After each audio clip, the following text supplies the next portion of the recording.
जो भी देता है वो अच्छा है।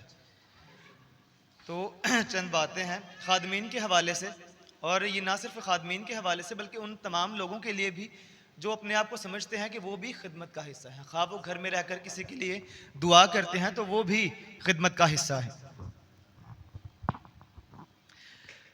सादका इस धरती उत्ते इंज दा बन के रह, सादका इस धरती उत्ते इंज दा बन के रह, जीवन लोकी तेरा तोलन करन यसू दी जय।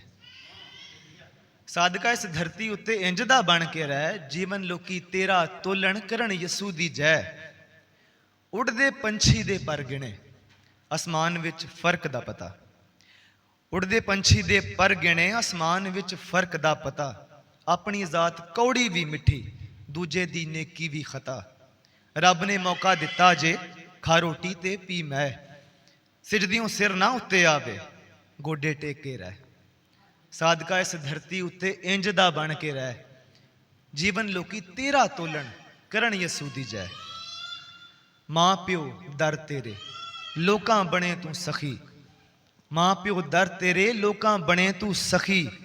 जियां ते कुद कुद आवे उंज घरों तू दुखी, तुम तां चुगलियां पासे रख गुस्सा ना करदा रह। लोकां दी नजात ना खो अपनी औकात च रह। सादका इस धरती उत्ते इंज दा बन के रह, अख तेरी सौड़ी ना होवे देवे कोई ना देवे। यतीम दा अब्बा बन जा बेवा नू दे मेवे, लीड़े माड़े देवी तक तगड़ी ना फूड़ी बह। चटान ते झुग्गी नहीं डिगदी उच्चे महलां नू कह। सादका इस धरती उत्ते इंज दा बन के रह, जीवन लोकी तेरा तोलन करन यसू दी जय। कलाम खट ते प्यार वंड हिस्से जिन्ना भी आवे, कलाम खट ते प्यार वंड हिस्से जिन्ना भी आवे। हलीमी दा पा जोड़ा लै ना तैथों कोई कुरलावे, माफी लई मूंह ना थके अथरू केरदा रह। तेनू वेखण यसू दिखे जख्मी होया रह, हथों तेरे शफकत टपके साया तेरा शाफी, हथों तेरे शफकत टपके साया तेरा शाफी। पैर तेरे सुलह करावण वंड दे जामण माफी, पहला दर्जा कौल इलाही ख्वाहिश अपनी नाल खै। हो चुप ओनू बोलन दे मिट्टी होया रह।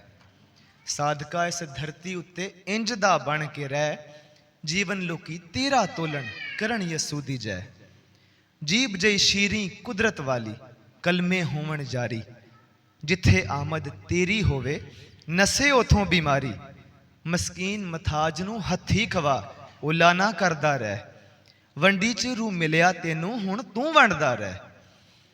कदों सैस वाए जोगा पाप तेरे धुप जांदे, कदों सैस वाए जोगा पाप तेरे धुप जांदे। मिरास भी मिल गई आसमानी सो हंजुआं ना बुरकी लांदे। अख ना झपके सूली तो तरोपे गिणदा रह, कोड़ियां नालों मास ते ला उस खून नू चुमदा रह। सादका इस धरती उत्ते इंज दा बन के रह, जीवन लोकी तेरा तोलन करन यसू दी जय।